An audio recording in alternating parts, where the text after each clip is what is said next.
Blog Talk Radio.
Go.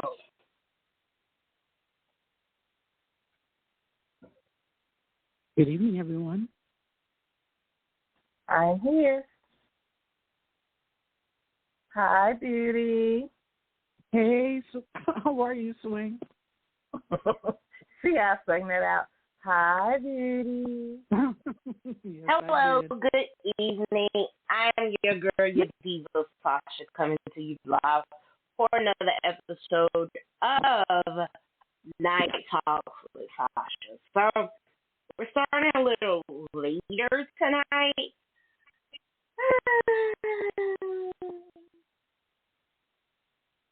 I was cold.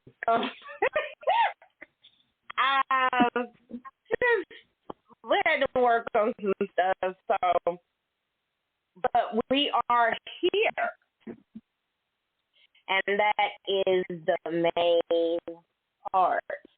So tonight's show is going to be a open discussion, a group discussion, and we're going to talk about depression, anxiety, and in the midst of having that conversation, we're also going to talk about how to advocate for yourself.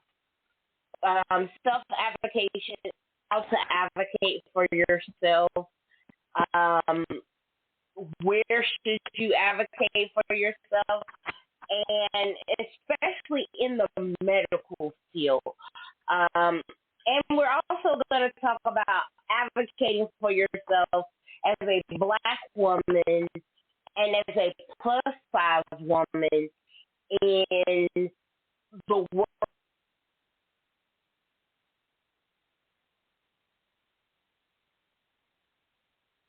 At 515 605 9707. Again, that is 515-605-9707. And let's talk. Like, give us your input, your views, and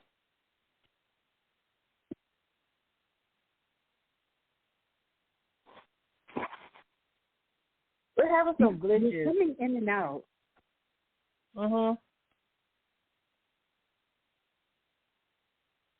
Can y'all hear me? You're coming in and out. Sometimes we can hear you, and other times we can't. I just got a message that we couldn't be, that they heard movement, but no. Yeah, that's what I heard in the beginning. I'm hoping that that rectifies itself. I hope that we can, be heard. That makes sense. Talk is again nobody hearing it. So give me a few seconds. Talk amongst yourselves. Sounds good. Kind of choppy, I was told. Okay. The marvelous to the world of sexuality. It's going very slow. Now you're talking in slow-mo. Yeah, I can hear you, Swing. No problem. Can you hear me? Hold on. Uh-huh. Don't I do can hear you that. very well, Beauty. Don't do that. Okay. Don't do that. Okay. Everybody here? Yep, we're both here, and we can actually hear each other okay. Uh-huh. Y'all there? Yep. Yeah, we can hear each other, but we can't really. You're the one with the issues, I think. Oh, now she can't hear us or something. Yeah, not hear me? We can hear you a little bit, but you can't hear us.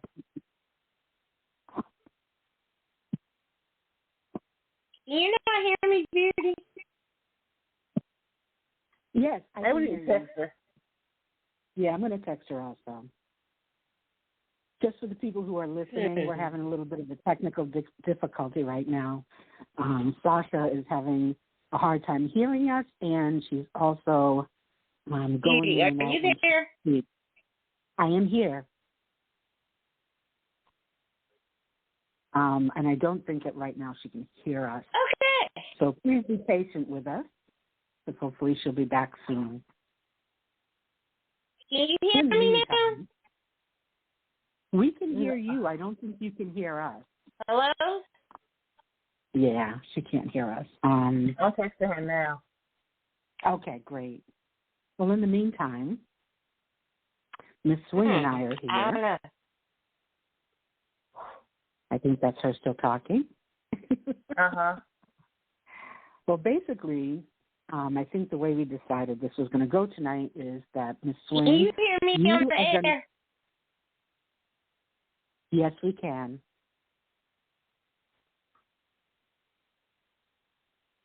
This is very strange. Never had this happen before. Very strange. But as I was saying, you were going to talk about anxiety tonight. I was going to talk about depression. And Miss Sasha was going to talk about advocating for yourself. So in the meantime, do you feel like talking about anxiety, Sasha? And then I'll come up behind you. Yeah, I can start. I found this article. It's called. It's actually for children, but it can also go for us. Health and coping strategies for kids and teens. Coping isn't something we're born knowing how to do. It's something we learn how to do with practice. It's never too early or too late to start developing healthy coping skills with kids and teens, and teaching them healthy coping strategies will help them become more resilient, better able to handle life's ups and downs. I know this from me being a child. I mean, back in the day, it was taboo for children to have anxiety, for children to have depression or schizophrenia, and that was proven wrong. And it was proven wrong by me because I was a very anxious and depressed child. And I remember just most of my childhood, all I remember is being afraid around other children, being nervous, being sad, and just being confused because I had no idea why I was feeling the way that I was feeling. And, as an adult, I met another child who was suffering from depression. And her mother really didn't think she was. The doctor said it was impossible for her to be doing it. But, I'm an empath as well. And she used to cry a lot. And one day she was crying, and her mother just didn't know what to do. She just, threw her hands up. I don't know why she's always crying. And so I just went over and I sat down with her, and I asked her, do you know why you're sad? And she was like, I don't know. I just gave her a hug, and I told her it's going to be okay. I know how you feel. I feel sad sometimes, when I don't know why. So I think it's best that we talk to our children. And, that way, they'll be able to trust telling you that they feel a certain way and they don't know why. And it starts from childhood. And that's how you learn how to advocate for yourself by learning how to speak up for yourself, because we don't know how to speak up for ourselves because of, the taboo of, especially with Black families and with men and women, we're taught to suck it up. And you can't suck up depression. You can't. It's unhealthy. And we're teaching ourselves unhealthy coping skills with depression as adults. Now, do you have any suggestions on where people? Do you have any suggestions on where people can start? Is that something that you think, like, what worked for you? Was it talking to an adult first, or was it talking to a doctor, or maybe the nurse at school? Do you remember? For me, how it was you therapy. It was therapy. For me, it was therapy. Mm-hmm. It was was that when you were older? I didn't start out. Well, I had a depression for years, and I had since I was 13 years old. Since then, I had 9 suicide attempts because I didn't know what was going on with me.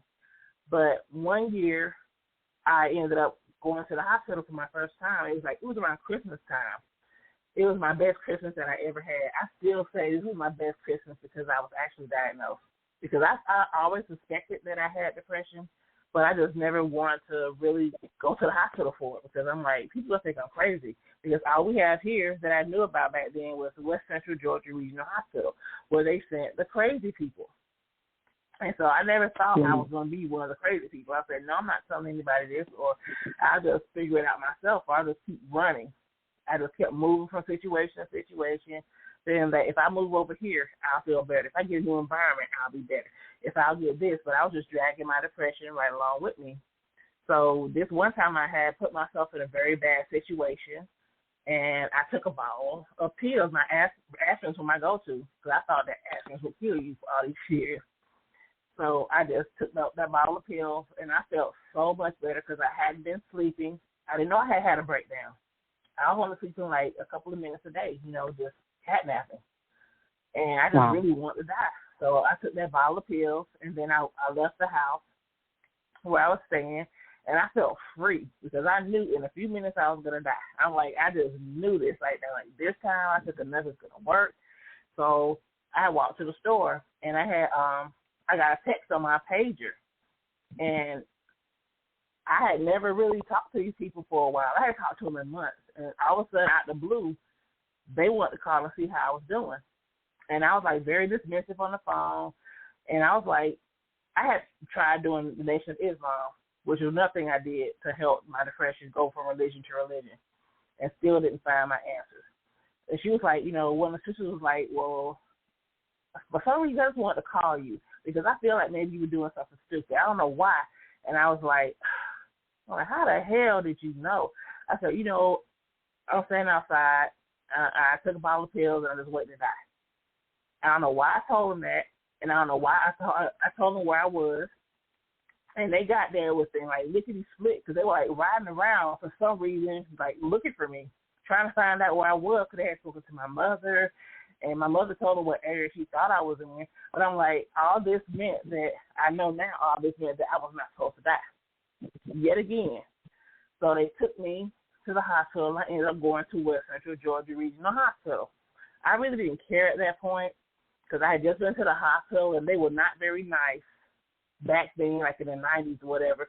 They were not very nice when you come in suicidal. That's another thing, another reason why people don't want to go get help because of the way they were treated back then. That's another thing that we had to struggle through as people with mental illness. They were like, we're going to pump your stomach, or you're going to do this, you're going to do that. Can y'all hear me? We can hear you. We can hear you. You can hear me now? Yeah, we can hear you. Can you hear us? Is it still choppy? Or does it no, sound it's coming okay? through very, very well now. It's coming through very well now. Okay.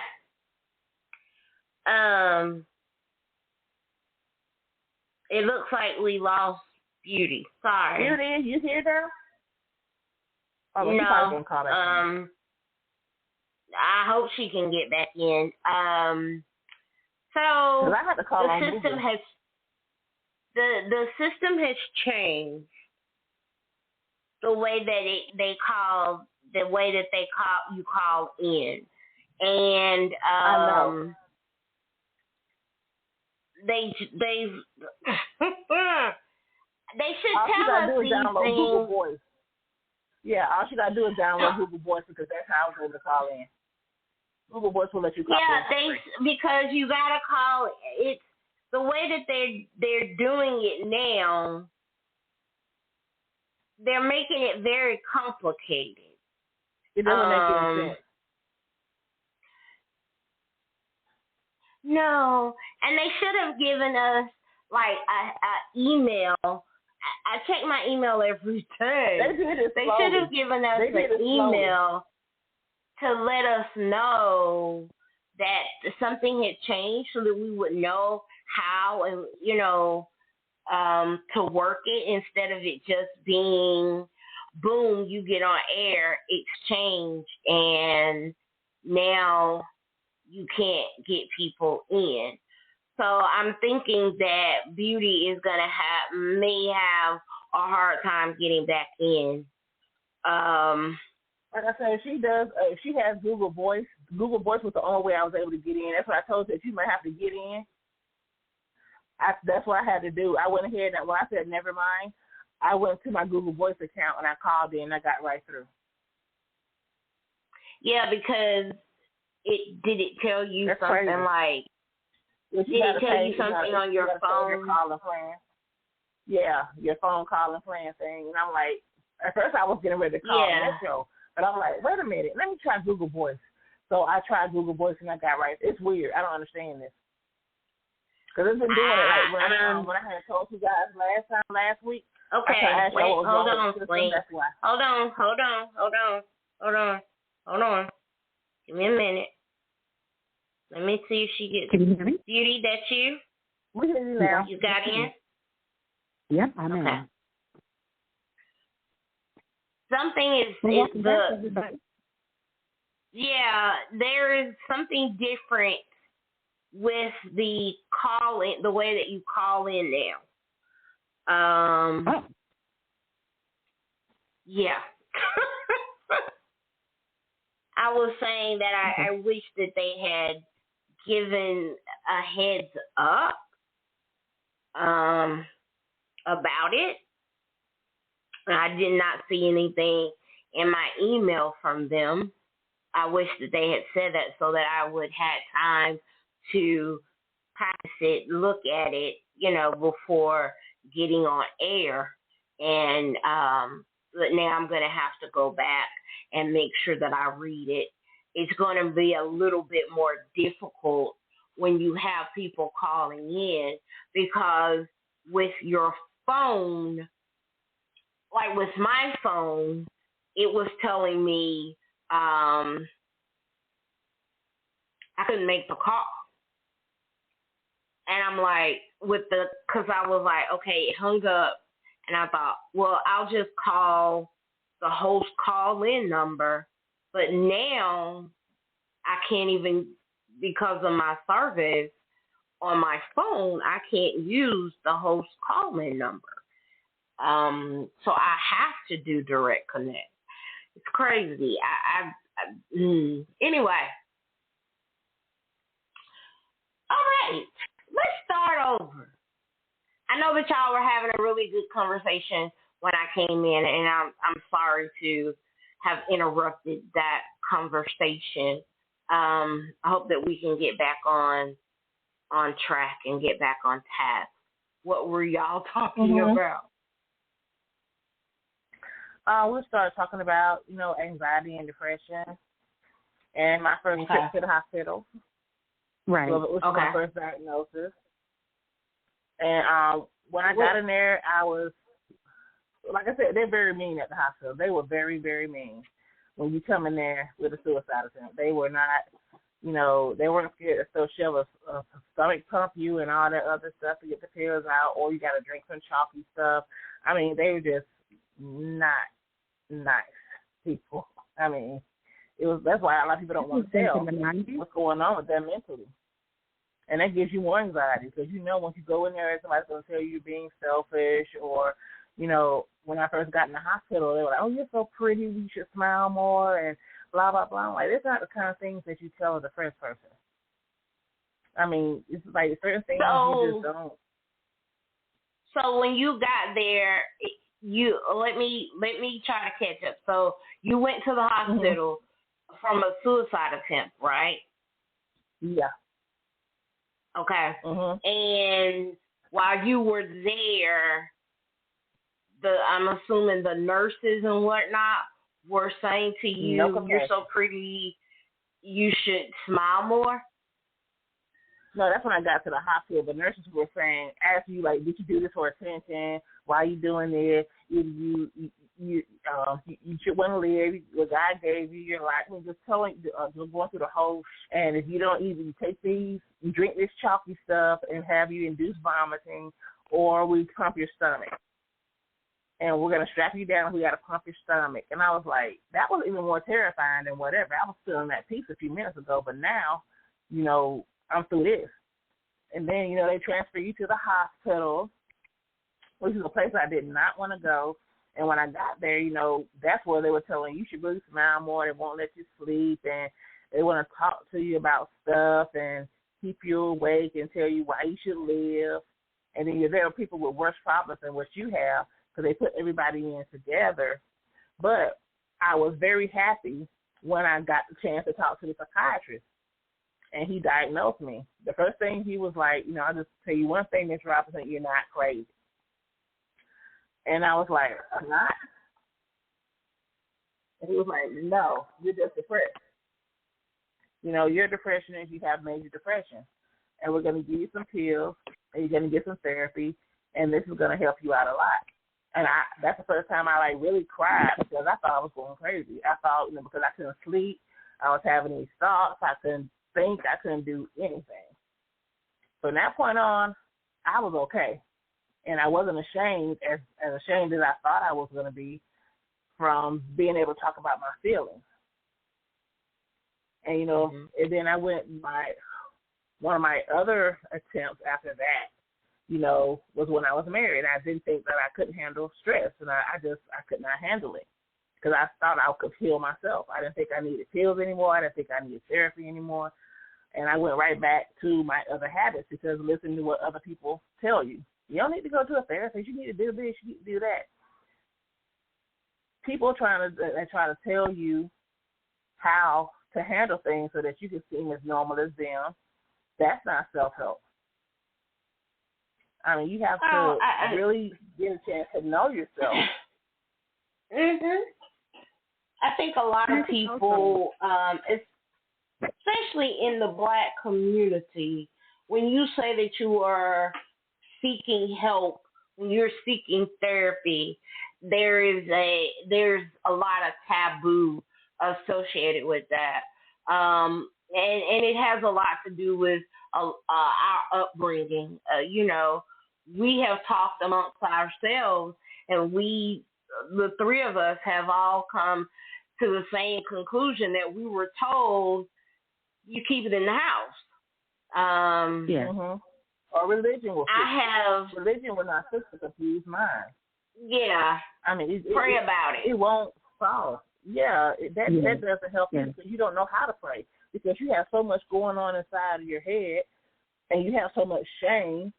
And religion is a lot of shame. It gave me so much more anxiety being a Christian because you're not supposed to have this. You're not supposed to have that. You can't do this to be happy. You can't do that to be happy. I mean, I was more confused.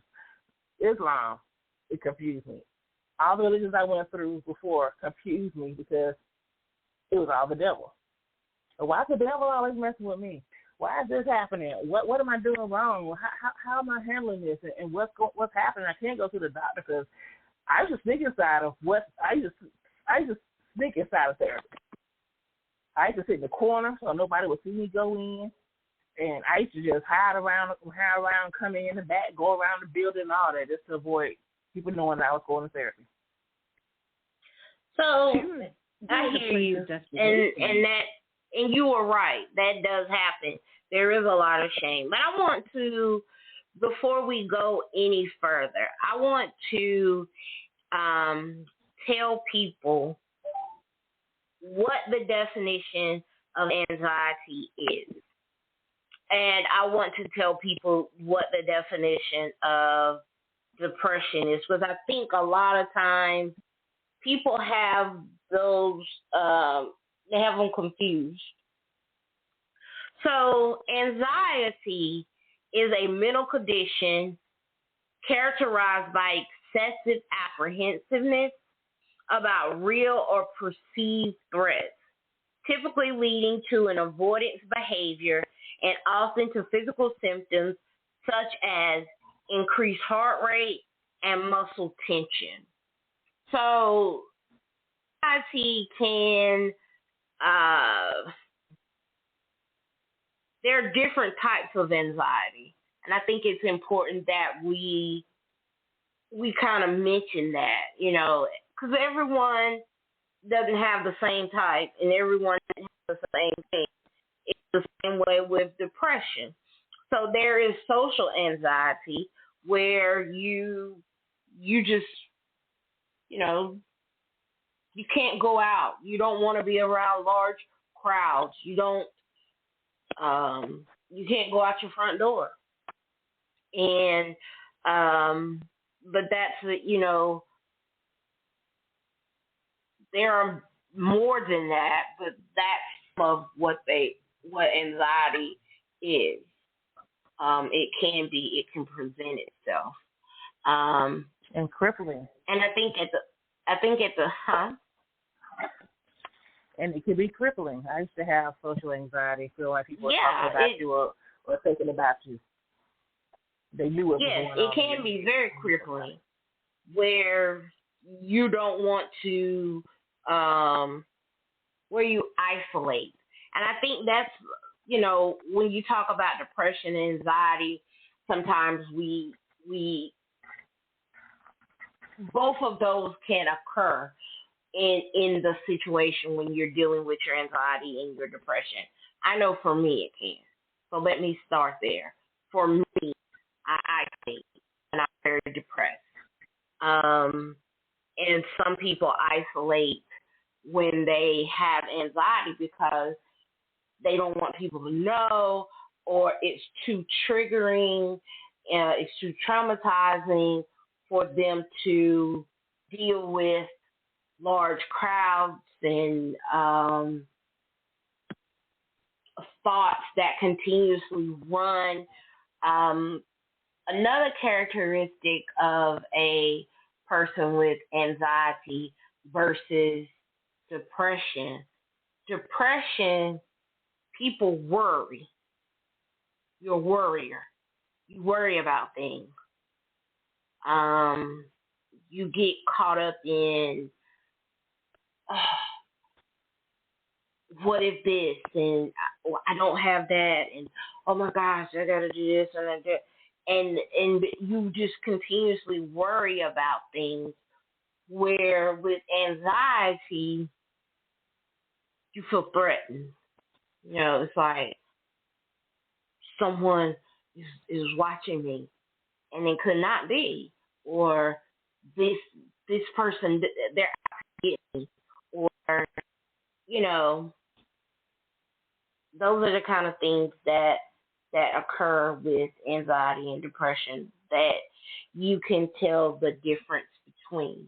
And so I think it's very important for us to know the difference. So when someone says, like, I was talking to my therapist yesterday, and I told her that I felt as if I had a manic episode. And she asked me, why did I feel that way? Do I think that I'm bipolar? And I said, no. But when I am depressed, before it gets to where it goes, I often shop a lot to try to make myself feel better. And I will buy a lot of things that I don't need. And and that gives me a sense of euphoria. And so, So I think it's really important to know the difference between anxiety and depression and manic, um, having manic episodes and things like that. Um, hmm. Can y'all hear me? Uh-huh. Yes. Okay. Oh, okay. Yes, we can hear you. I'm sorry. I was going through my notes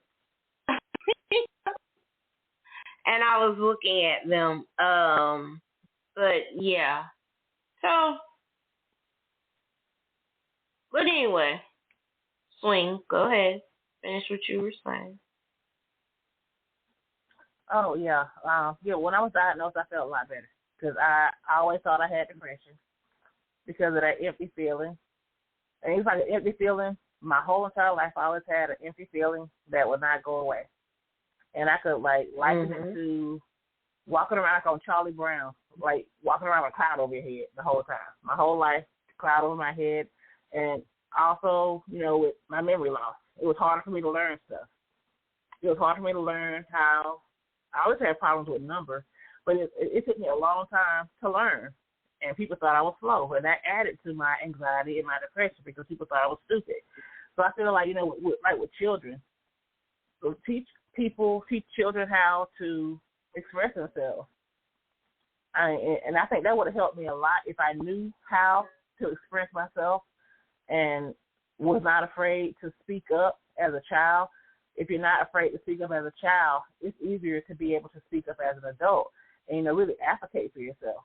Because if not, you'll be doing what everybody else wants you to do to alleviate your depression, which is not going to work until you figure out how to cope with it and how to deal with it. And a lot of us, we don't know how to do it because I had no clue how to do it, and it led to suicide attempt after suicide attempt until I finally found something that would make me want to be held accountable for my mental health because I missed out on a lot when I was sick. I fucked up my physical health as well as my mental health because I didn't care whether or not I lived or died. So I'm dealing with the repercussions of that now.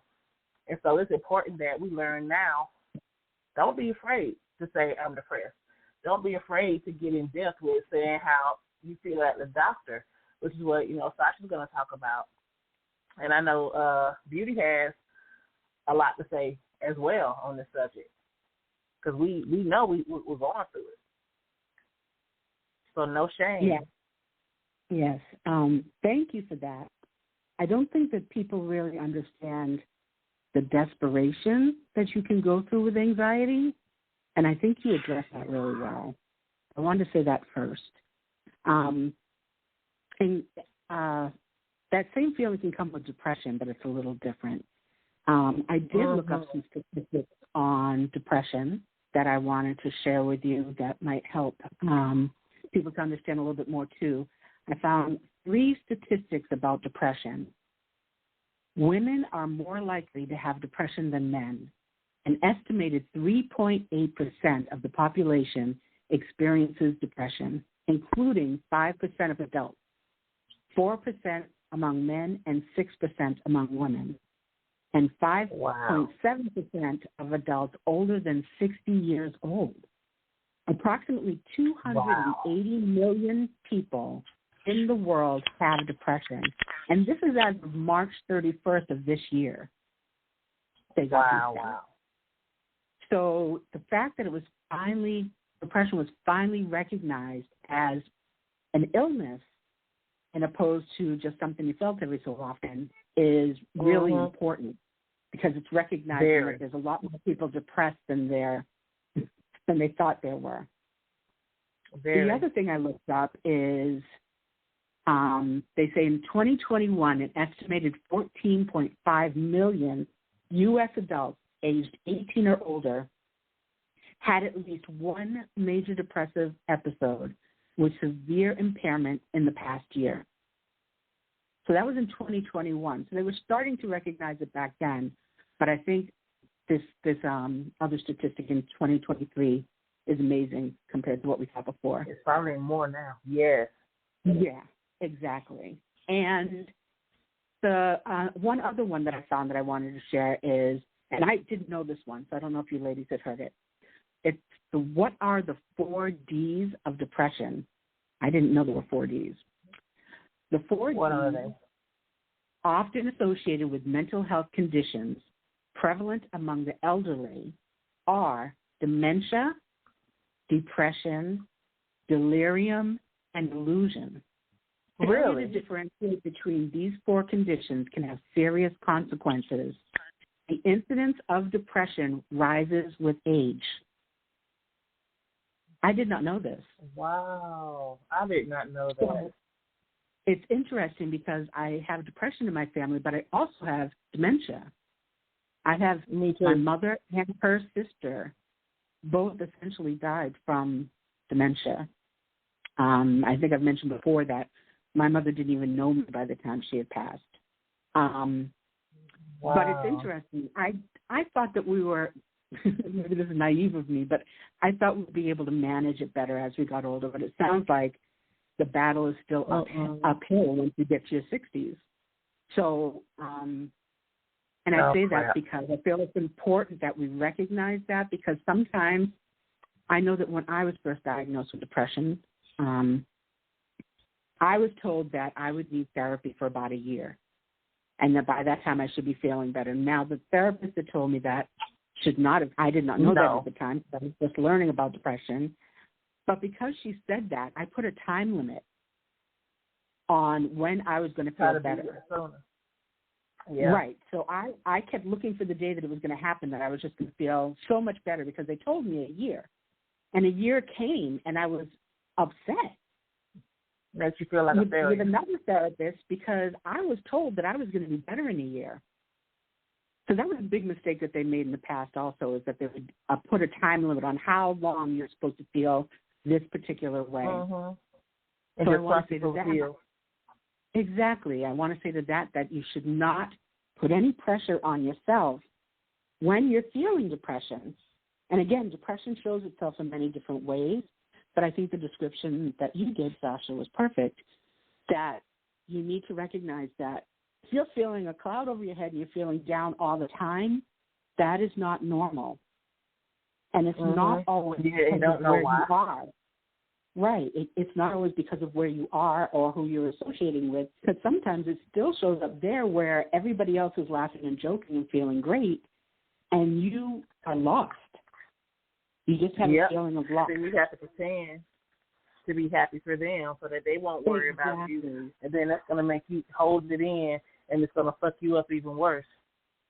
Exactly. There was a commercial, I don't know if y'all saw it or not, but there was a commercial back, I think it was at the beginning of the year, it might have been the end of last year, where they had these commercials of these people holding masks up to their face with a big smile on. All the time.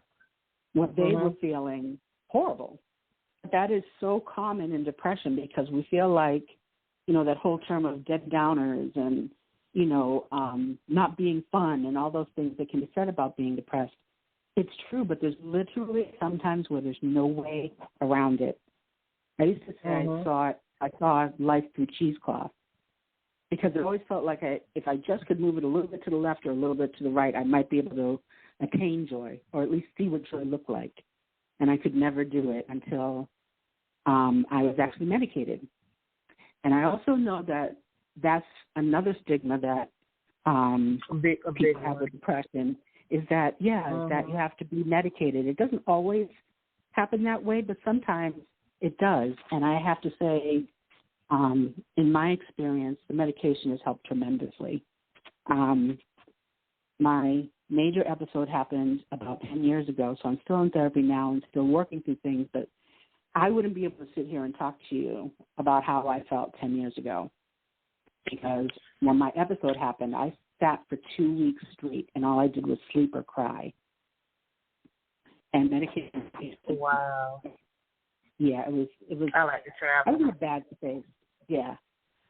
So one of the things I did for myself is I was looking for positive affirmations online that had something to do with depression and how the journey is going to be and possibly where you could get to. And I found this one self-affirmation. I actually put it next to my mirror in my bathroom.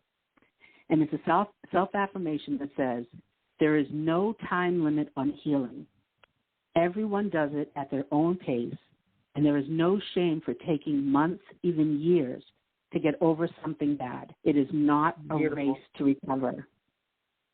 No. And that makes a huge difference for me because, like I said, I put a year on it in the beginning, and I was like, I'm going to be fine in 6 months. I'm going to be fine in 2 months. I want to go through. I want to see the therapist. It doesn't always happen that way. And to speak on advocacy, which I know that Sasha's going to go into in depth, I had to advocate for myself because the health insurance and the health care place that I was going and have been going for a long time, because it was a teaching hospital or a teaching doctor's office, for all that time, every 2 years I would get a new therapist. Really? And I understand that there's people out there that need to learn in order to do their job. But for me, it was detrimental because every 2 years, instead of them reading my chart and continuing from where we left off, I would have to start at the beginning again. Start all over again. That's just no. Yes, and start that whole, it would bring me right back. So all the work that I had done for 2 years to get to a place where I could explain it and could feel better, I'd be instantly taken back to the trauma. So in advocating for myself, I actually left the healthcare professionals that I was working with at this office and went outside of it to another office to find a therapist. And it's the best thing that I've done for myself. Because now I'm with someone who has been in the business. Yeah, I'm with someone who's been in the business for a long time now, and she's not going anywhere. And she's been able to help me to feel more comfortable and not have to go back and talk about everything. She actually looked at my chart. So advocating for yourself is huge. If you're not feeling that you're getting the help that you need from a particular doctor or nurse or office, change. It's okay. I know that my mother's generation believed that doctors walked on water, that they basically knew everything, and that we should listen to everything that they say. And I, in my generation, have learned that that is not the case, that you really need to speak up if you're not getting the help that you need. And one of the ways I do that is when I go to a doctor's appointment and I know that I have to talk to them at length about what's going on, I tell them, the person who answers the phone and schedules the appointment, that I need at least 20 minutes just to talk to them. Because, yeah, you have to. Right, because you'll get there and they'll do the 20-minute exam and you don't have any time to talk to them about what's going on. So they always give me an extra 20 minutes so I can get everything that I need to out. There's nothing wrong with asking for that time, especially if you have a doctor's office where you always end up going in 15 minutes late and then they're trying to rush you to get out. It helps to be able to say that you need the extra time in the beginning so that they know. So when you had to get out and change a new doctor, how did that feel when you just you knew you had to go find a new doctor that fits you? Right. Right. So, yeah, advocacy is very important. Speaking up is very important, whether it's if you're a child talking to an adult or the nurse at your school, if you're a young adult, maybe talking to your friends and seeing how they're feeling and if they're going through anything like you are. As an adult, speaking to other adults always helps. There's always support groups. There's phone numbers that you can call just to find out if what you're feeling is something that may fall under depression. Because it keeps happening to you. It keeps happening to you. And they'll tell you. They'll tell you if they think that you're depressed. And they'll tell you if they don't think that you're depressed. Because it could be situational. Yeah, now they tell you whether or not you need therapy, medications, or you just need therapy. Exactly. Or if you want to, you go to a doctor that will give you the choice on whether or not you want to try therapy first as to go into the medication. That's what I and did. never feel pressured. Yeah, never feel pressured to just go into medication. Yes, the doctors know in most cases know what they're doing, But again, you know your body. Like, I can tell you that some of the medications I was on, they told me, you're not going to feel anything for 6 to 8 weeks. Well, because I'm so sensitive, I feel the changes within a week or two. And they were telling me that I wasn't feeling them. Well, that's a problem when I'm telling you I'm depressed and then suddenly I'm not, and you're telling me that it's not exactly. the medication. But it kept happening. You know, every medication they put me on, I'd have almost an immediate reaction to it. So now I know myself enough to know that if they say it's going to take 6 weeks, it's most likely going to take 2 weeks at the top, and that I just really need to pay attention. It's also a great place to start journaling. That helps you to remember too. But definitely speak to someone that can help you. And your story about the church, I also have heard that, where, you know, they tell you things that make you even more frightened and more afraid to speak up sometimes. That's not every church, that's not every religion, but there are ones out there that can do that. So if you still feel like you're not getting the right answer, keep looking. Keep looking and advocate for yourself so that you can be healthy. Everybody deserves that. Thank you, Beauty. You are very now welcome. Now time for Queen Thank you. Yes, it is. Thank you for letting me speak on it because it's very important. Sure. No problem. No problem at all. I think that it's very important to advocate for yourself in any way that you possibly can.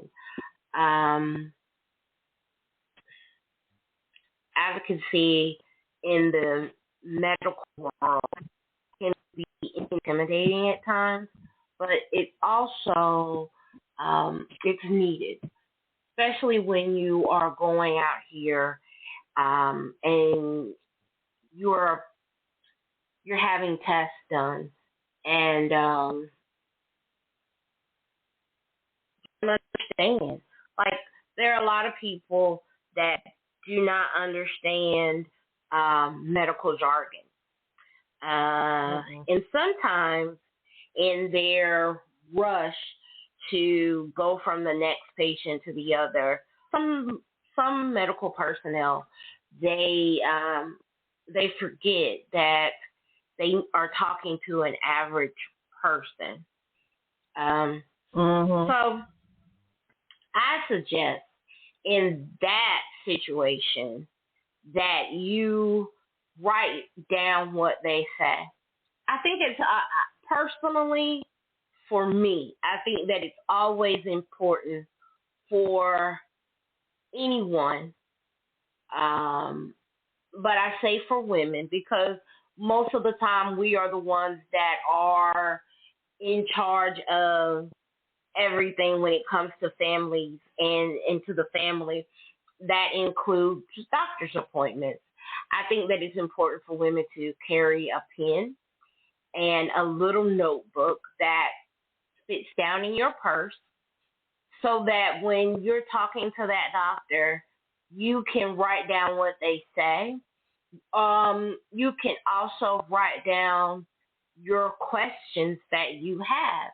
And writing things down is a very big way to advocate for yourself when it comes to your health.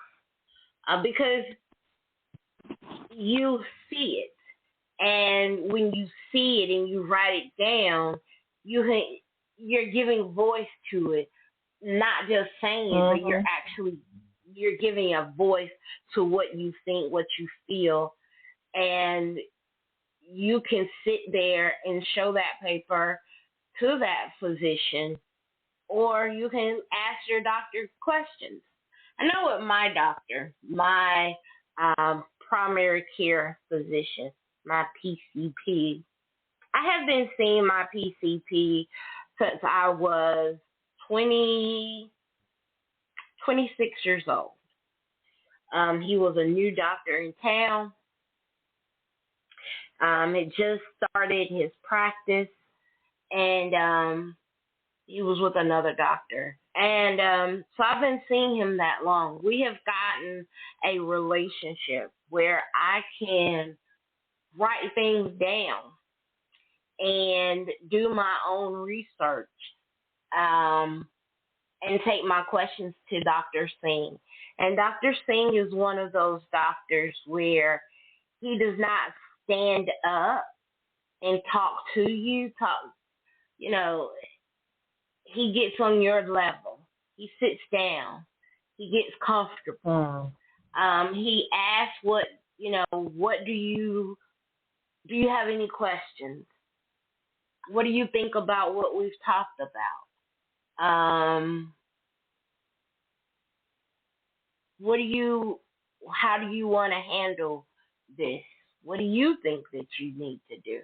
So he is a good doctor in that capacity. He has a really good bedside manner. I've always said you should, if the doctor is not giving you what you need, it is a relationship. Just like the relationship with your hairdresser. Your hairdresser isn't giving you the time and scrubbing your head, your scalp, like she used to or he used to. Are you going to keep going to him or are you going to leave? Well, I've been seeing him for 10 years. Yeah, but you're not getting what you want anymore. So having your doctor, having that relationship with your doctor is an intimate one and it is a personal one because he or she knows everything about you and you should be able to talk to them openly and honestly with your concerns and ask questions. If you can't ask questions of anybody, I don't care if it's your pastor, your doctor, your minister, your lawyer, your whomever. If you can't ask them questions, then I personally don't feel that I need their service. And it's okay. Exactly. And sometimes people have to have that that thing where they're told that it's okay. You don't have to do this. And especially for women, because we are groomed to be nice and polite, and not rock the boat. Because if you are too loud, then you are masculine. If you're too whatever, you are whatever people want to think of you. But it's your health. And so you need to find that thing in you that says, okay, I'm worth it. My health is worth it. What I need and what I want is important. And ask for what you need and ask for what you want. There's a difference between being assertive and just being flat out hostile and rude. Assertive is no thank you, I've had enough. No thank you, that I don't want that. No thank you, that's not going to work for me. No thank you, doctor, I don't want that. I want to do this. So you don't have to be, as a woman, we don't have to be hostile or angry, because I know as Black women, when we are assertive and when we do stand up for ourselves, we are often labeled loud, aggressive, angry. And that's not what it is. Being assertive and standing up for yourself is something that we all need to learn how to do. And we all need to get in the habit of learning the difference between these things, so that when someone tries to call you out and say you are being an angry Black woman, you can then say, no, I'm not. I am standing up for myself. I am asserting my control over me and telling you, no, I don't want that. I don't need that.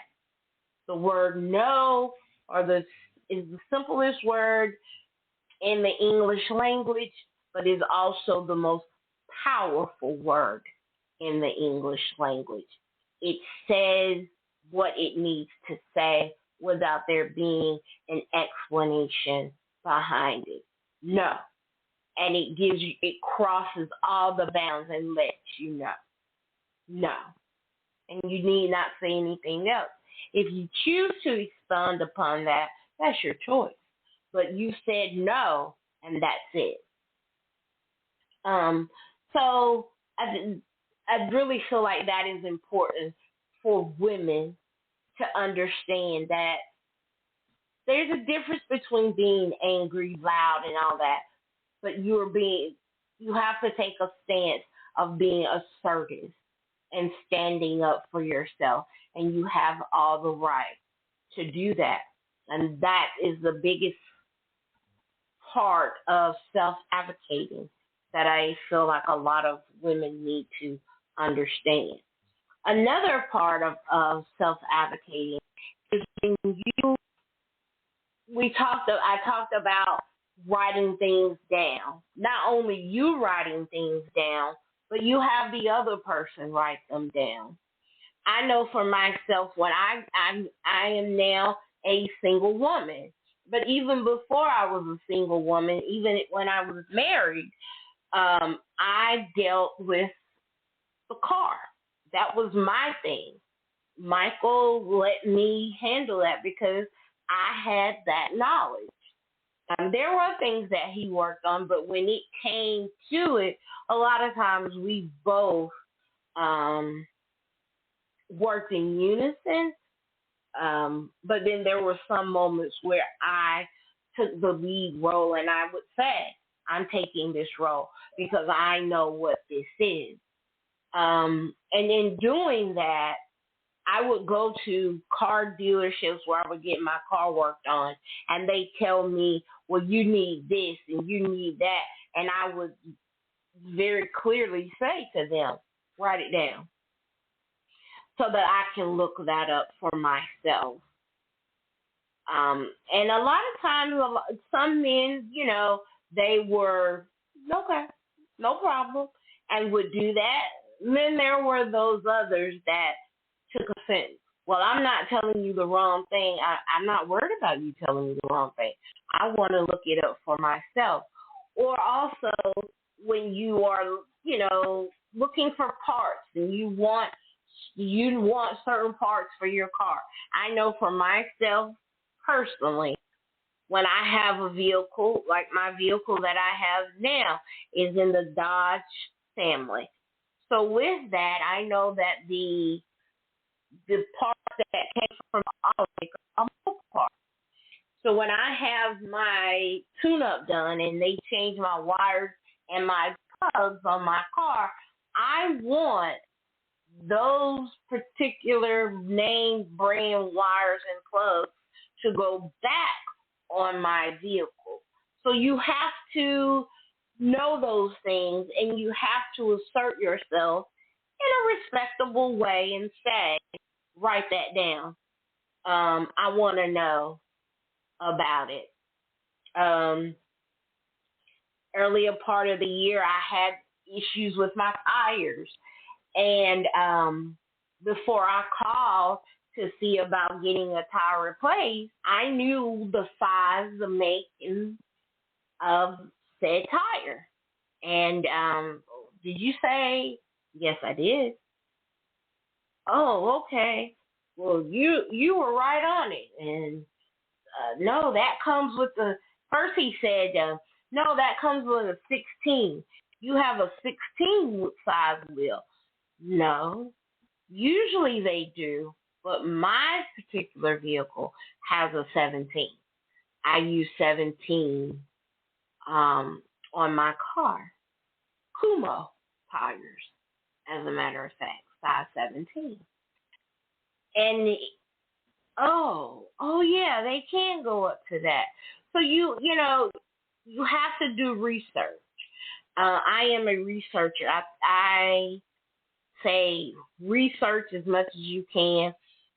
When it comes to medical things, you have to be a little bit careful where you go to research and things that you look up online because there is a lot of misinformation that you have. But if you have a particular um, situation, of course, like myself, cancer. Um, Instead of me going online and Googling all these WebMD and da da da da da, I went straight to the source, cancer.org, the American Cancer Society. Um, and from there, I found the correct information that I've needed.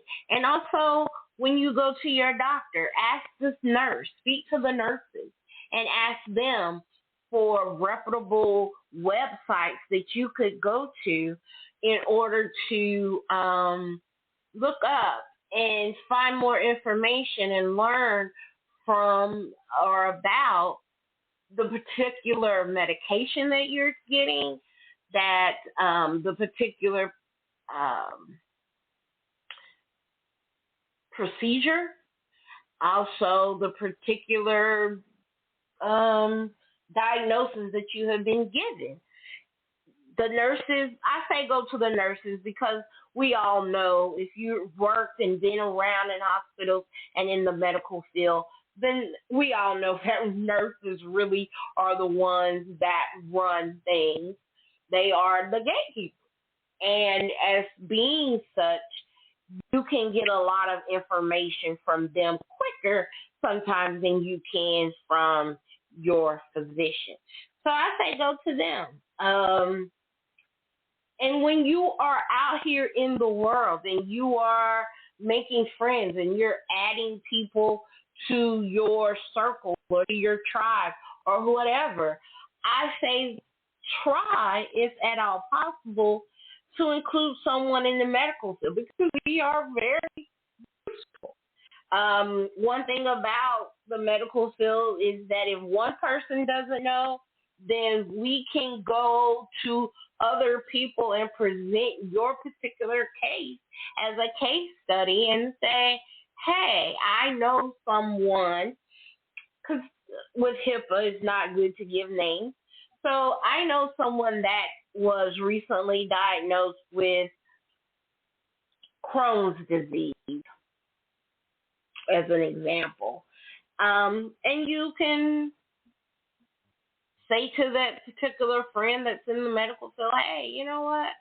Can I present this case study to you?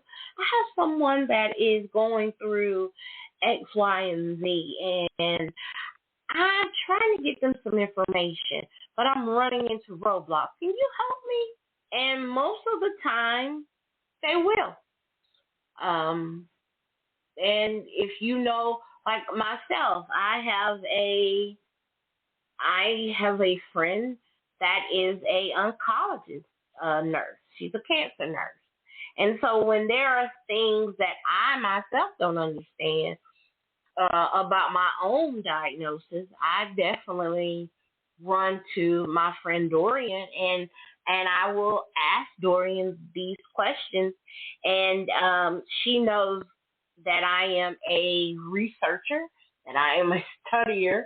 And so she has given me some legitimate websites and information that I can go on when when looking for things in advanced cancer, because that's what my diagnosis is under, advanced cancer.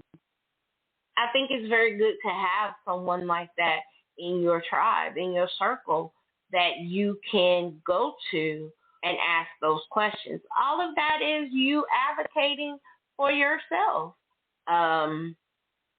The same way with blood work. If you have hypothyroidism, if you think that it's your thyroid, and your numbers come back, you get your blood work and your numbers are coming back, and the doctor is saying, oh, they are, your numbers are fine, Your T3 is good. It's where it should be. But then there's also other things on that paper that says something about free radicals. So it's good to go to a nurse and say, well, what is this about free radicals? What is that? What do you think that is? Should I be concerned about that? This number is really high. What do you think? And they can tell you, give you their opinion of what they think it is and where you should go and what you should do and how you should go back to your doctor and say, well, this isn't right. I don't feel right. I want tests. I want to find out this and that. Another thing that for self advocating that I say is, no, you're right.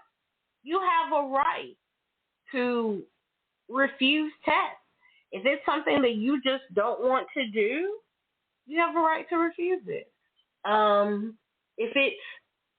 If it's uncomfortable for you, you don't have to do it. There are things, especially where I live. When I was dealing with my husband going in and out of the hospital, he was going in and out of the hospital because he was a type 1 diabetic. His blood sugar would go real low, and he would have to go in. There were a few times where he was passing 80K, which means that his sugar was so high that the sugar proteins and things were coming out of his body. Now, when you are in the hospital, you go in the hospital, they automatically give you a blood gas. If you've never had a blood gas, okay, good for you. But if you have, then you know that they are freaking painful, very painful to have a blood gas. They stick you in your wrist to get fresh blood that comes from there, and they put it in a little thing and test how much oxygen is in your blood. It's what's called blood gas. But it's very painful of where they do it. You can refuse that. They will come at you and say, oh, well, we have to do this. No, you don't.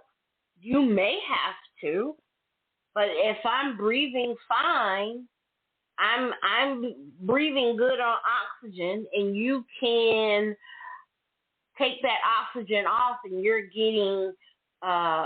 not getting dizzy. You can stand up and you can breathe on room air, just regular room air, nothing. Then you don't have to have that. And so you have to know your right and stand up for yourself and say, I'm not doing it. I don't want that. I'm not going to do that. I don't want to do that. I don't want you doing that to me. And they cannot force you to do that. I also want y'all to understand, now in a time where there are a lot of people that do not have health care coverage, I want you all to know that if you go into the hospital and you get placed in the hospital and they admit you and they say, well, we're going to keep you for 2 or 3 days, but you're still not better and you don't feel better, they cannot put you out of the hospital. They can't. It's illegal. Know that. Because there are a lot of times where hospitals want that bed and it makes them money. But if you're not well and you feel that you're not well, then you don't have to go. That's your right. They can't put you out if you're still sick. But you have to say that, and you have to refuse. I'm sick. You have to call. I want to see my doctor. I think it's also harder to see your doctor and have that doctor care when you, excuse me, I think it's harder to have that doctor care now when you are admitted into the hospital, a lot of times you're not seeing your primary physician. You're seeing a hospitalist. And so this person they'll switch out. That's another thing. I want y'all to know. You don't have to keep. If you went in the hospital on Thursday,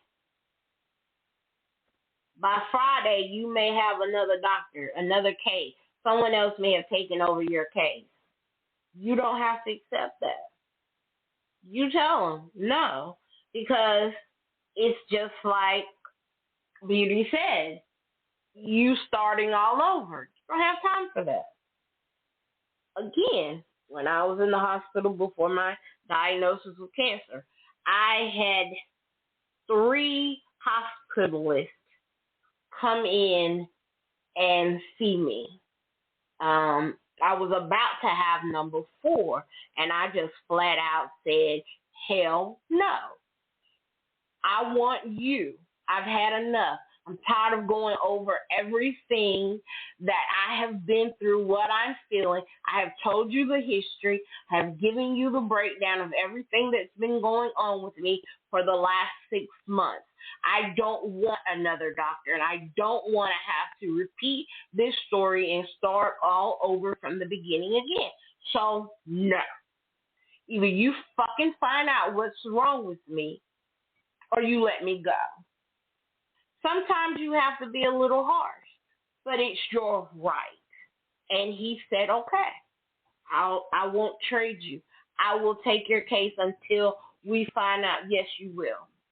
And that's what I told them. Yes, you will. If it's a problem, then get my physician in here. But they don't do that. So, sometimes that's what you have to do when you advocate for yourself. Sometimes you will have to get a little harsh, and that's okay. You have to get people's attention and let them know that you don't have to go irate. But if you have to raise your voice a little bit, then that's what you have to do. When you are really sick and you have to have a surgical procedure, take someone with you. So that person can speak for you. Clue them in. Don't have them just there just to be there. They need to be clued in on what's going on, what the procedure is, what the outcome is supposed to be, how it's going to run. Well, once I get through, they're going to take me in recovery. I'm going to be in recovery for 30, 40 minutes, and then I'm going to come back out to my room or whatever. Let them know I'm having a stent, or I'm having a DNC. I'm being scoped. They're putting this camera and light down my throat. I'm having a colonoscopy. Whatever it is, have someone to go with you if at all possible, so that someone can be there. I say the same thing when you're in the hospital. If you are going to be in the hospital and you are in the hospital, try to have someone there. Okay? I understand that. It happens. Been there myself. But if you can, have someone there that knows you, that will be not just someone to be a doorstop or a hat rack, but someone that is actually going to stand up and fight for you and advocate for you, because you are going to be at that time a little wonky. You're not going to be able to do those things, and you're not going to be all the way there and know everything that's going on. And sometimes when you're sick and you're really sick, you need someone to fight for you. So I say definitely have someone there if you can that knows the procedures, knows what's going on, and is willing and has that oomph in them to stand up and say, okay, this is not what's going to happen. I want this for my person, however you may be to that person. I think that is really important. When it comes to plus size people, when we are going to doctors, like for instance, having a mammogram. Mammograms are uncomfortable. If you've never had one, they're uncomfortable. But they can be even more so uncomfortable if you are 300+ pounds. If you are 450 pounds, there are people that are 450 pounds.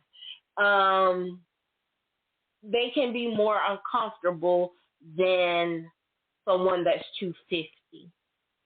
So I suggest, if you can't stand up to have that test for those 40 to 45 minutes that it takes to have that complete test done, then speak to someone. I say speak to the technician that is going to be doing your test. The front desk is good. They're good. They do their job. But I say speak to someone that is going to be handling you and lifting up your large breast and being that close to you for those 40 to 45 minutes. You need to establish a rapport with this person. A lot of times when we go to have these tests, they don't, sometimes they do, they're getting better. They don't have gowns to fit us. Bring your own robe. You have a kimono, something that's short, comfortable, that you enjoy to wear. Don't bring out your house clothes, but go get you something really nice and take that with you. If you, like I said, if you need a chair, let that be known. If you use a wheelchair, let that be known. If you have large breasts, let that be known before you get there, so that they know that you're coming and they can prepare, and it's not just like, oh, wow, what are we going to do? Where are we going to put her? Because we don't have the capabilities of handling someone at this size, this weight. And it happens. It shouldn't, but it does. And that is a very good way to advocate for yourself. When you schedule that appointment, talk to them. Well, can I speak to a technician or to the technician 3 to 4 days before your appointment? They have assigned someone, and call the front and say, I need to speak to someone. When it comes to having MRIs and CT scans, and you're having to lay on tables, PET scans, don't do me. Don't do like me. Who are you going to do like me?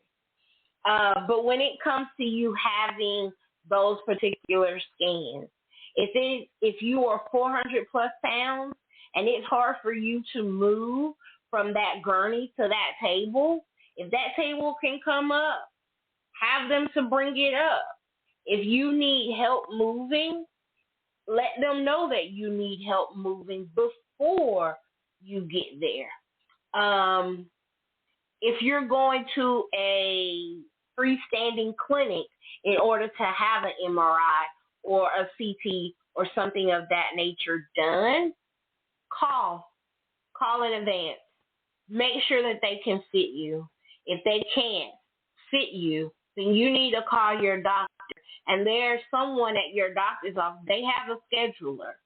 That's her job. She schedules all of your tests that needs to be done. If the hospital can't have an open MRI machine or open CT machine, and you need one with a higher of 500-pound weight limit, tell them that. Tell the scheduler, speak to someone and say, this is what I need. This isn't going to fit me. You don't want to put yourself in a situation where you're going to be embarrassed, uncomfortable. There is no reason to be uncomfortable and you're trying to see about yourself. It's just not. And sometimes you may have to travel. For myself, as a supersized BBW, I can fit in the PET scan machine here, the imaging machine. But before that, I wasn't. I had to go to Emory. Emory Hospital, I've lost weight since 2021. So going to Emory Hospital at that time was the only hospital that I could go to that would fit me comfortably in the machine to have a PET scan. Am I afraid? I'm often afraid that I'm going to have to. Huh? I said you found that out by calling them? No. I found out the hard way. Oh, okay. Wow. I found out the hard way. That's how, and that's why I know. If you have to have, if you're in a small city, in a small town, and you have to have a bone marrow, and you're 400 pounds plus, they may not be able to do it at the local hospital in your city, in your town. You may have to go to a metropolitan area, a larger area, in order to have learned and done that the hard way. I can give you the horror story about it. Waiting 2 weeks to have a bone biopsy, someone to do it during the highest time of COVID. So the other things that you have to do in order to advocate for yourself. Like I said, get everything in writing. I can't stress that enough. Get it in writing. I don't care what it is. If it's not for me personally, if you didn't send it to me and it's not written down in some blue or black ink, that shit didn't happen. That's true. Well, that's interesting. That's my philosophy. At my doctor's office, they actually give you a printout at the end of your visit that tells you everything that was discussed. And if it's incorrect, you can correct them at that time. Mhm. Yes, that's true. I get that as well. I also get an email of the doctor's notes because I do I have a patient portal. And so with that patient portal, everything comes to me in my email. But I also I think that it's important to, in other aspects of life, to get it written down. If it's about, your car, get that shit written down. Absolutely. If it's about some money, get that shit written down. I can't say that enough. If it, because sometimes people, they don't want to give you. They think you're dumb. They think you don't know how. They think you don't. Something else on that note is that, it just flew out of my head just as quickly as I said that. I'm sorry, I did not mean to interrupt. I had something to say, but it's gone. They'll come back. And one of the biggest things, and I've learned this myself. Okay. I'm sorry. Told you. When you go to a doctor's office or a hospital or a clinic or any place where they have you fill out paperwork, there's usually a page that it has a lot of words written out describing something or other. Take your time to read that, because a lot of times we don't, and we just sign it because we're trying to get in and out. And there's things in there that you wouldn't have agreed with if you'd read the whole thing, especially when it comes to your health care proxy, which a lot of people have to fill out at their doctor's office. That health care proxy is so open-ended that they can basically do anything, including overriding whoever you've chosen to be in charge. So it's really important that you read the fine print. Yes, I agree. That's a good point. Thank you for saying that and sharing that. Yeah. Absolutely. And also, if you have done, an advance directive, and you have that advance directive with you're supposed to have it at the hospital, and you're supposed to have it on file at your PCP. Things change. You change your mind. And that's okay. But you make sure that advance directive is still on file, it's still current, and that you still feel the way that you feel, because you may not. And if you don't, you can tell them, I need to take that off because I don't want to do that now. You may at that time wanted all life-saving efforts, but you may have gotten, if your condition has gotten worse, your sickness has gotten worse, you may not want that now. You may have made peace with that. So, definitely keep a check on those types of things, and update them. I was just going to say something that a lot of people don't know is that you can also get an attorney to write up those papers for you. So you can have it say exactly what you want it to say, and they keep it on file, and you have a copy for yourself to give to the doctor's offices. Yes, you can. Yes, you can. You can definitely do that. And if you can't do that, because unfortunately, people can't afford it. Very true. But you can go on, and I think that's another topic that we should definitely get into about wills and advance directives, living wills, and things of those nature. How to make those work, how to get them notarized. When should you? I think that's another really important conversation that can be had as well. But there are sites that you can go on and get. Right, and there's also places you can get free legal help too. So that might be something else we talk about. Yes. But you can definitely get those online, but they are not considered legal or binding until they have been notarized. Exactly. When you get them notarized, then they are legal. Now, the forms themselves are forms that are considered legal, that an attorney would give you if you were to have a advance directive power of attorney done.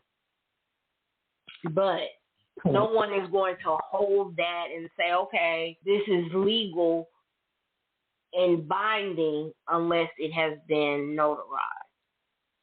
So you can't just go print it off and let that be that. You have to get it notarized. Absolutely. And that's something that needs to be taken into consideration when you're doing things as well. But one else thing I wanted to say about when you're self-advocating for yourself, please and thank you, and follow up. Like a please and a thank you goes a long way. Acknowledging the work that someone has done for you to help you. It was a woman that really helped me at my doctor's office. she's no longer at my doctor's office. But she went over and beyond and above to really help me. And I finally got what I needed, and I called there to the office to thank her. Thank you. I really appreciate what you did. You really helped me, and I appreciate that. And because of that, she was awarded. The doctor's office, the office manager, gave her a bonus because of me calling back and thanking her and saying I really appreciate you helping me and all of that. So, stand up for yourself, but there's never anything wrong with being kind. Always remember that. A kind word will get you in a lot of doors. Cool. So remember that. Absolutely. It will get you into a lot of doors. So definitely follow up and say thank you. And if their doctor is not, I was just saying thank you very much. That was a lot of information, but I think a lot of people will learn from it. I hope so, because I think it sparked because of a lot of conversations that I have been privy to for the last couple of days in my personal sequestration. I sequestered myself. I've seen a lot of conversations come up where women of all nationalities who are like, well, the doctor, I couldn't get this, and he wouldn't do that. And what, girl? You need to get a new doctor. And I just hate that I'm not trying to I don't want to make it a color thing, a black-white thing, or whatever.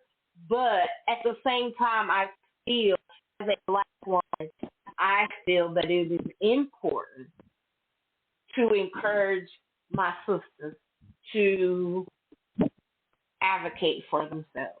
But Absolutely. I think that all women should advocate for themselves, and I hope that they heard it. I was, before the technical difficulty, I was going to do an announcement. I was going to let y'all know, and I see, Swain has stepped away, but I wanted to let y'all know that Night Talks with Sasha has gotten up to 180 listens. Yes, that was the number I thought of last time. Well, you said that there was a number that we should look forward to. 180 was my number. Congratulations. Really? Congratulations. Yes. Thank you. And we have gotten to 100.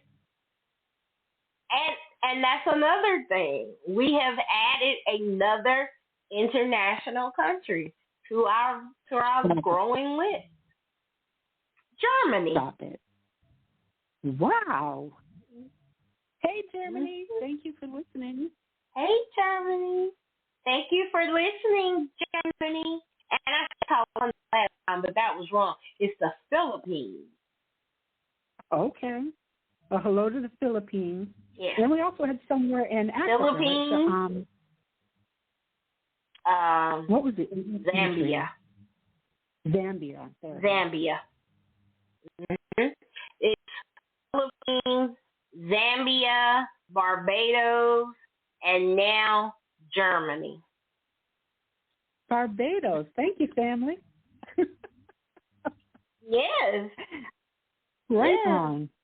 So, yep, 180. So, I mean, that's, wow, it's better than I thought. I was like, and I set the goal for this month. I think I said over 200. Okay. We're gonna Well, we're get getting to. there. Yeah, we there. are. Because the last number Yeah, was definitely. 167, if I'm correct. Yeah, 167. And that was only a couple Yeah, of weeks it was. ago. Yeah, it was. And that was even, it was like 167, and and we haven't even done anything since we did the birthday, the show on a Wednesday or Thursday or whatever day it was. That's and great. we haven't done anything. Yeah. Well, thank you, listeners. And I went back and I looked. Yeah. Yes, we do. Thank you, Germany. I was like, I looked because I hadn't looked on it, and I was like, oh wow, okay. And I saw the thing, and it said 180. I was like, 180. And then I scrolled down and looked, and it said Germany, 56%. Look at that. 56%. So, and what I love about it is like every time that a different country pops up, it becomes blue. It lights up. Okay. Yeah.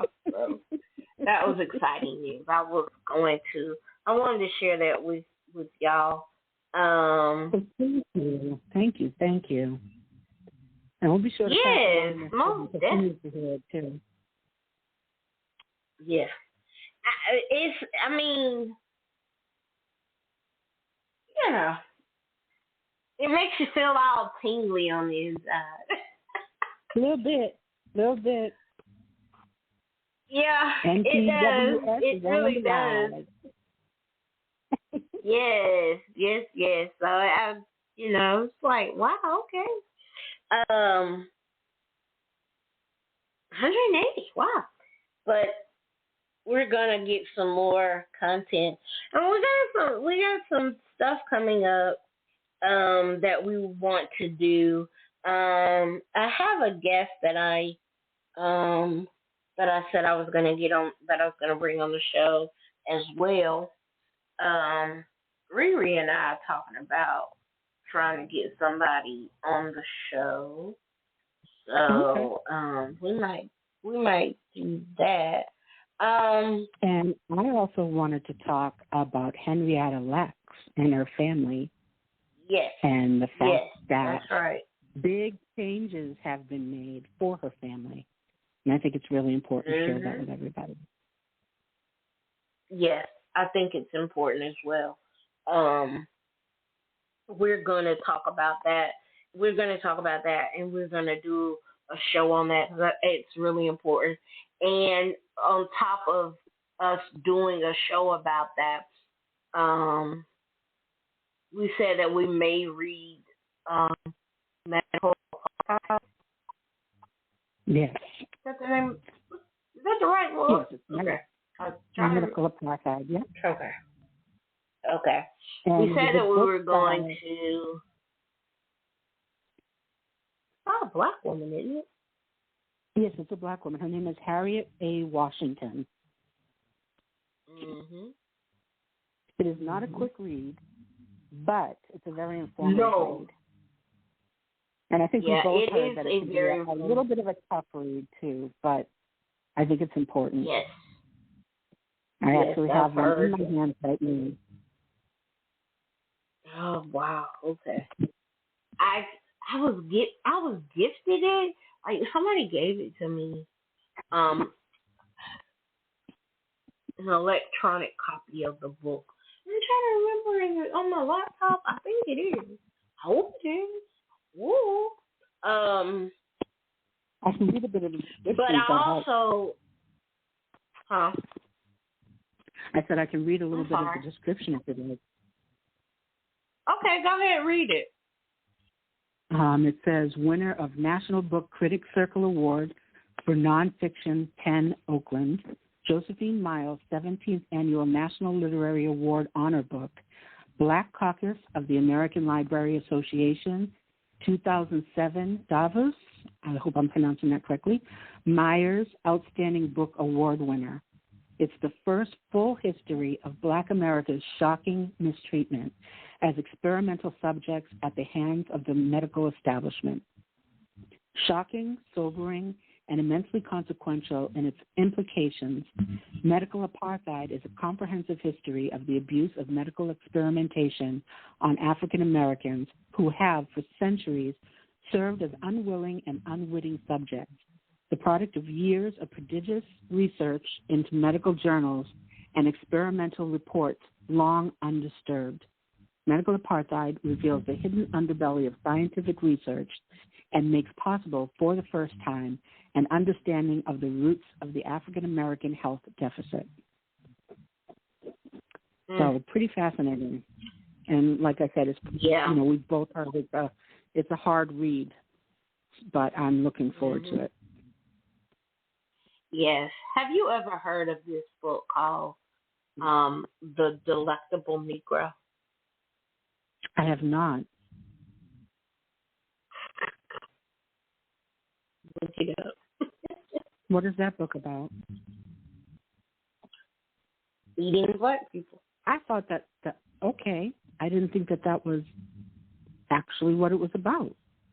Okay. That's what it is. Yeah. Mm-hmm. Oh, my. Mm-hmm. It's just, Jesus. That was another one. I had that book as well. And I tried. I tried. I haven't really took the time to do a lot of reading this year, which is kind of unlike me. But for the last 2 years, though, my mental ability to stay focused and really tune in and get into a book deep enough has been gone. So I tried last year. I tried to stay as afloat as I could, but this year I was like, I didn't mean for it to happen. I said I was taking a break from some things Right. to focus on what I wanted to focus on and do what I wanted to do. Mm-hmm. I didn't think that meant that I was taking a break from books, but I haven't even really wanted to Right. to read, really. I had a couple of books, and I didn't even finish them. I didn't even get halfway through them. And that's unlike me. But hopefully, I'm hoping that later on this year, I will be able to get into some book reading and get some. And I know Erica Lynn is going to talk about me because I'm going to probably say this woman's name wrong. Go on and text it to me, Erica Lynn, and let me know that I'm going to say her name wrong. Tanavir Dew is her name. Okay. She's considered horror. But I read one of her books called The Good House, and it wasn't scary to me. I read some scary stuff. It was not scary, but it was good. It wasn't scary. But she has some books out. I think they have already come out or they're coming out this year. I can't remember. But I want to read her new book. And I thought that would be good for Halloween because I like to read. I think in a book group that I'm in, um,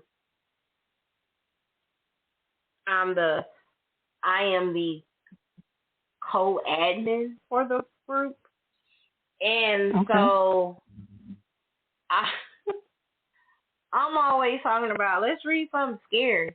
Halloween, October, Halloween, scary.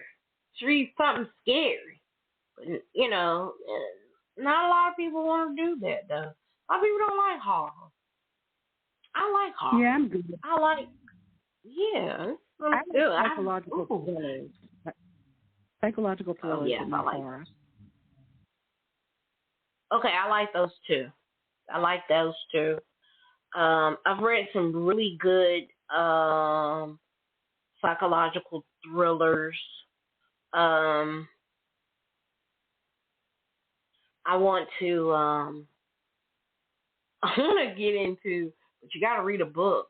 I want to get into doing a monthly wrap up, but you got to read a book for you to do a monthly wrap up of all you, because I see people doing it. Now, I don't know if I'm going to do a book planner, like, a book diary, journal. I don't know if I'm going to do all that, though. That's a lot. It doesn't have to be that serious. That's what I said, evangelist. That's a lot. Y'all be doing a lot. Y'all be doing too much. I just be looking at those women like, wow, I wish I had the patience. She's like, I don't know why you don't. You are a planner. I'm like, yeah, but sis, that's a lot. No. Yeah, look at that calendar you did. You are a planner. And I am in my own way. But, no. I think you're committed to enough things right now. You think so? You spread a little thin. True. That is true. And I'm really looking forward to this break because we're getting ready to we're gonna take us a week off. I might get too comfortable and go a little longer. Oh, that's all right. Yeah, but we're gonna take a week off. A week of my birthday, we're gonna take it off. So, but yeah, I think we need a break. We need a little break and not have to worry and deal with everything for a little bit. And come back and be stronger than what we were. And get some, just rock out the rest of this year. Huh? Even though we're taking a break, I said even though we're taking a break, the show will still be here. Yes, it will. Most definitely. The show will be here. Yeah, it will be here. We're working on some things behind the scenes, so don't y'all worry. We're gonna still be around, but it's August, and we need a little time away for a little bit, and so that we can enjoy. I know you ladies have been enjoying the summer and getting out and doing things. I haven't. I haven't really done anything. So I'm going to do my darndest to get out and do some things and go brunching with some friends and go to dinner with some friends and get dressed up and look pretty with some friends. I think that'd be good. Yeah, much needed. It is. I need to. Yes. With everything you're going through, you need some time. So I don't think anybody's going to be upset with that. No, I doubt it. No one will. So, they understand, and if they don't, well, that's okay too, because it's gonna happen. So, I was looking at doing going to a concert next month. And I wanted to do that experience, that experience of going on the lawn and sitting outside with friends and y'all, you bring a picnic basket, you do a picnic basket, and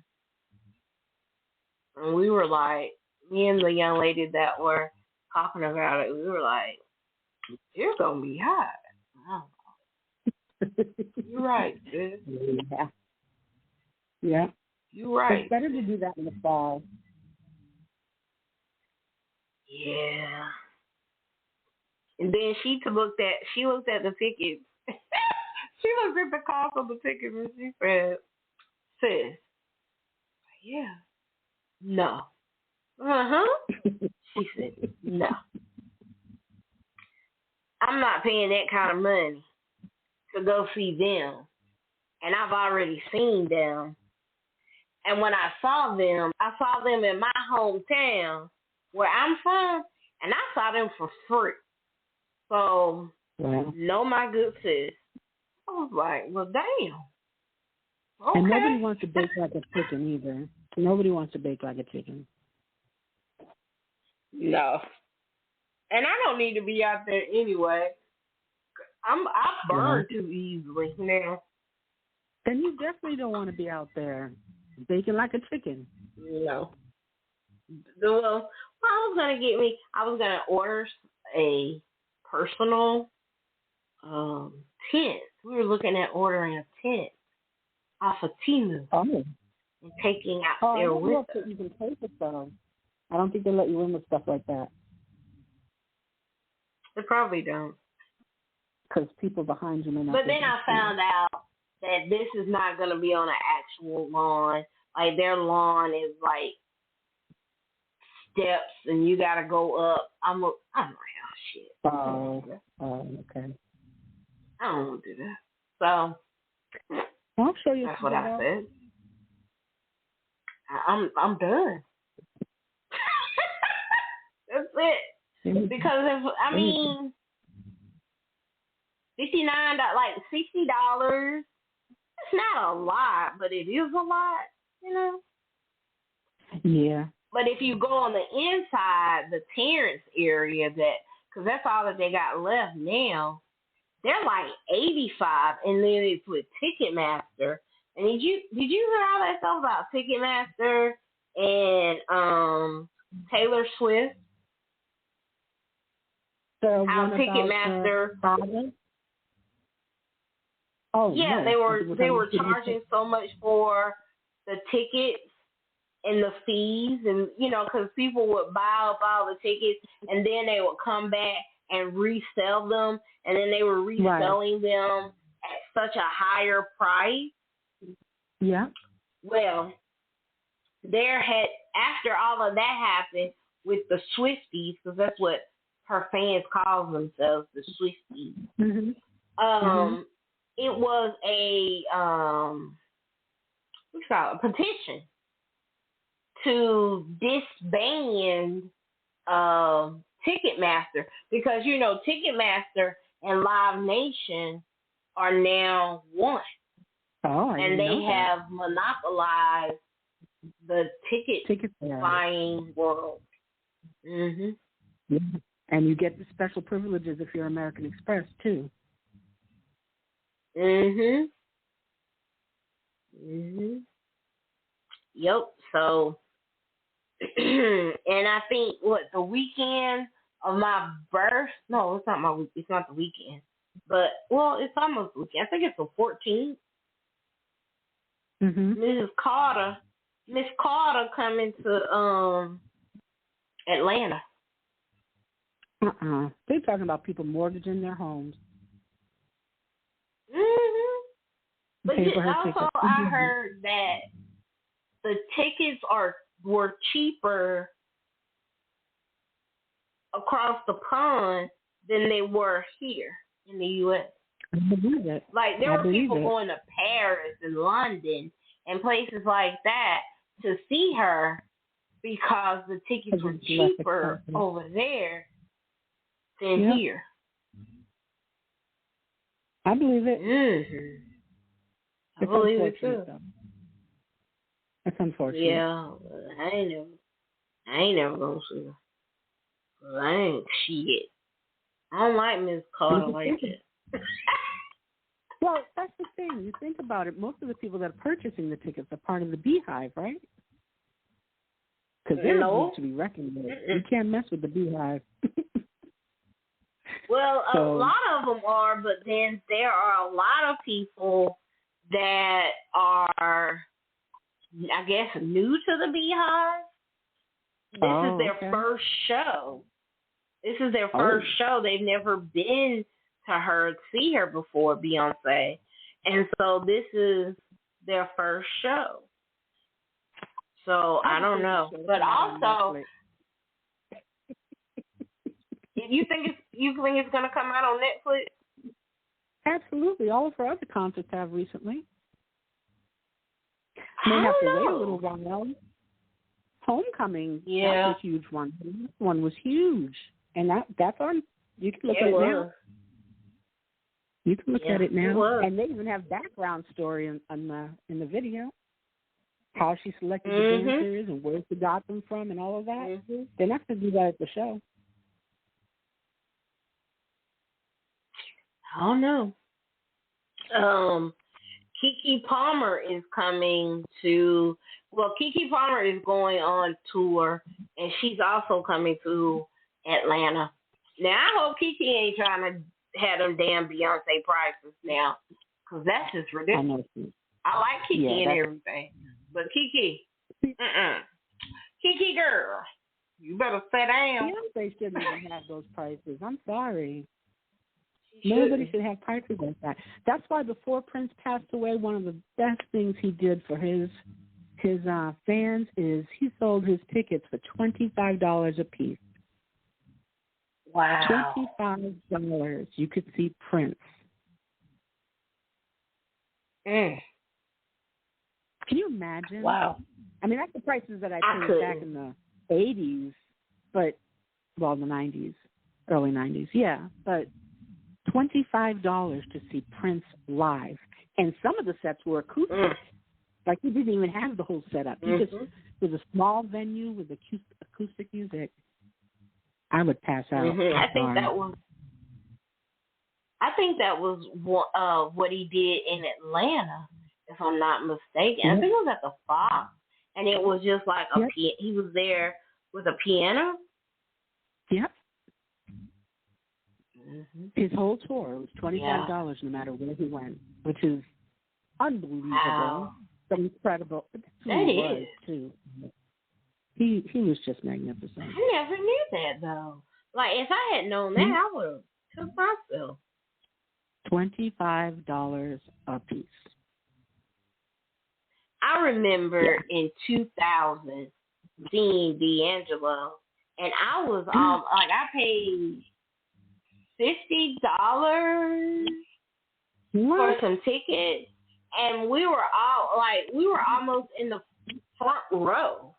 We were by the pit, where the VIP and all that is going. And that was the time that I met Usher, and Usher touched me on my shoulder. Stop it. Stop it. Stop it.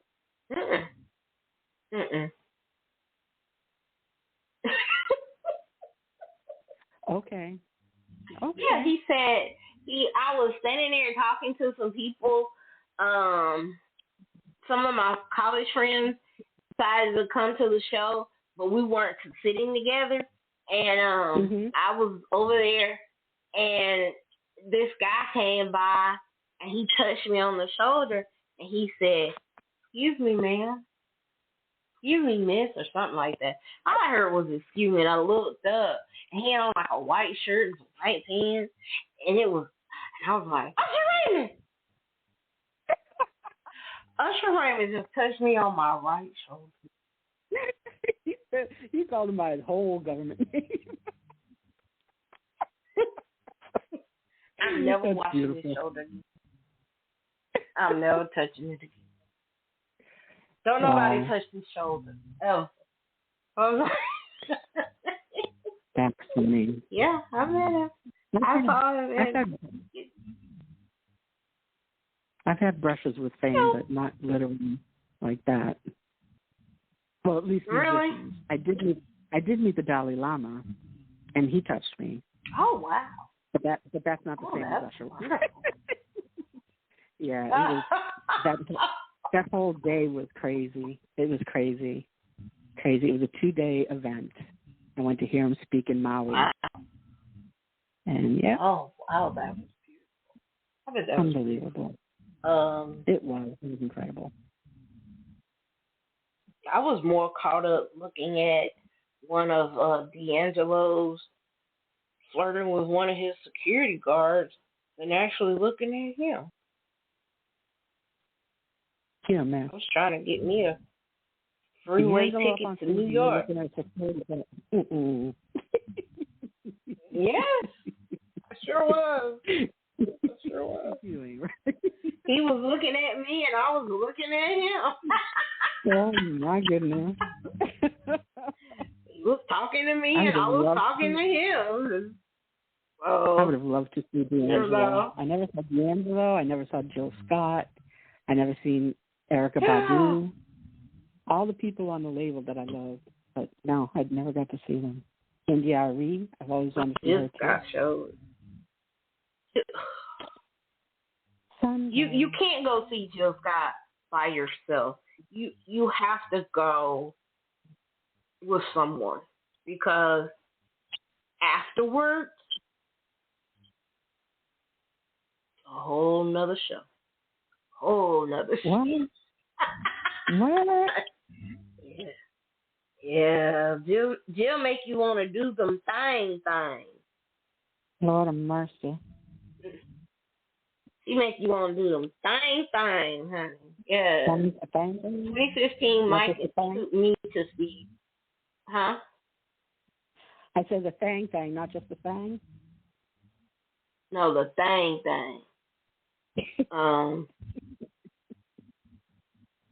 2015, that was a birthday gift that my love gave me. Oh. Yeah. And so we went to see Jill Scott and we was at Chastain Park in Atlanta. And it's the theater, the amphitheater is in a residential neighborhood. Upscale, richy rich. Yeah. Oh, okay. And so you have to, they say the show is going to end at 10 o'clock, 11 o'clock. It's going to end at that time. Like there are no ifs, ands in between about it. So right. There we were, the show like, oh, is the show over? Everybody's looking like, is it over? Like, what happened? Because she just like, it was like she finished the song and then click, the lights went out. Like, well, damn. What? And, yeah, so it was funny.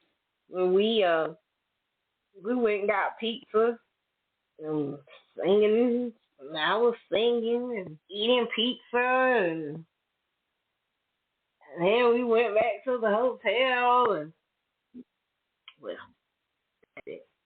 That's all I can tell you. All right now.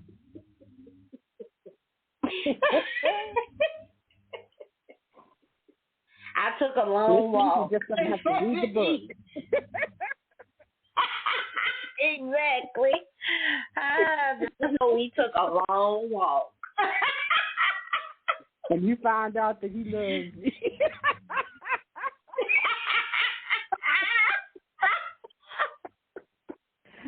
Oh, no. Lord Jesus. That was funny. I want you to go on Johnny J's stage tonight. I'm not going to tell you why, but he wrote something, right? Who did? And I wrote something back. And so you just go and read it. Oh, on Jay. Okay. I'll go holler. He needs to come on our show. literally and figuratively. No, he doesn't. He needs to be on the show. No, he does not. No, he does. No, he doesn't. Because if he came on this, I would not. Saying, you need to come. You need to come on the show. I would not. I wouldn't even be able to handle it. I wouldn't even handle it and say, "You there, Sasha? You there?" That's okay. I'll talk to him. Okay. You have to, because I would just be like, Yeah, I don't. It's weird. There's certain people that I can't speak to, but they're not the people that you would think I couldn't speak to. I was always the person that when I hung out with my girlfriends and they'd be like, "Oh, he's so cute. I wish I could talk to him." I'd go over and be like, "Listen, that lady over there, she really wants you to come over and say hello. Could you please come over?" And they did. Okay. That stuff never freaked me out. What freaked me out is if I was doing it for myself, then that's a whole different subject. But I still did it. It would scare me, but I still did it. I've never had a problem with that. Yeah. I've gotten better at it. 'Cause, like, I've just gotten very grown. Yeah. Don't do that. Oh, I have. Like, that guy that I was telling you about I've been inboxing, like, yeah. I don't remember what I said to him. This woman was like, "Ooh, that picture though," and I was like, "Girl, yes, that beard though. I want to run my fingers through it." And then I said, "Oh," I said, "Sir, do you have a woman? Because the worst thing it is to be lusting after a man and his woman is happy." Or even if a woman exists. That's a downer. Changes the whole conversation. Been there. Right? That's not fun. Yeah. No fun. No, he was like, he doesn't have. I don't know how much constraint I can have with that. Beards are a serious weakness for me, as long as it's taken care of. Check your inbox. Did you check your inbox? No, because I'm talking to you and all these people out here. I figured it could wait. But I'm saying, check your inbox later. Because, see, I sent you something. And I don't think you saw it. I don't think I did either. No, you couldn't have. You couldn't have. Okay. I'm checking now. I'm checking.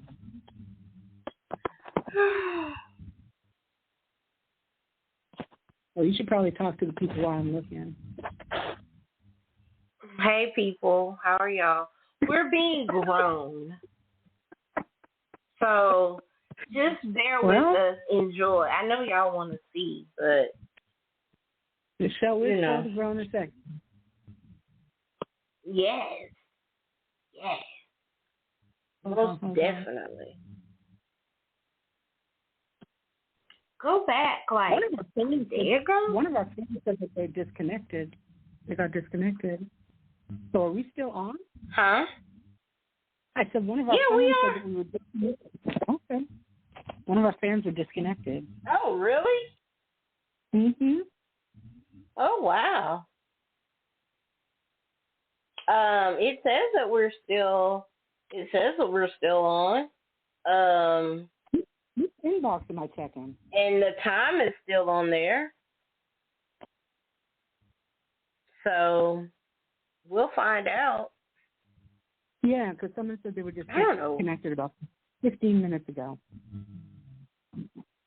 Oh, Lord. I don't know what's wrong with this thing.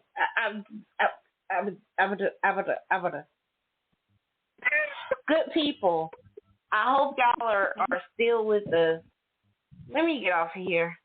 But you still didn't see it. No, I'm looking. Which social media are we on that you left this message? In your inbox on Facebook. Oh, okay. Hold on. Facebook. Yeah, not that one, but the one Okay. on Facebook. I got you. Cause see, it came like the other night when I sent you a message and I was just like, "Hey, you okay?" You know, Oh yeah, I did. hadn't answer that seen one. you online. Yeah, I answered that one. Yeah, but but before that message, Oh, I sent okay. you something. I'm looking.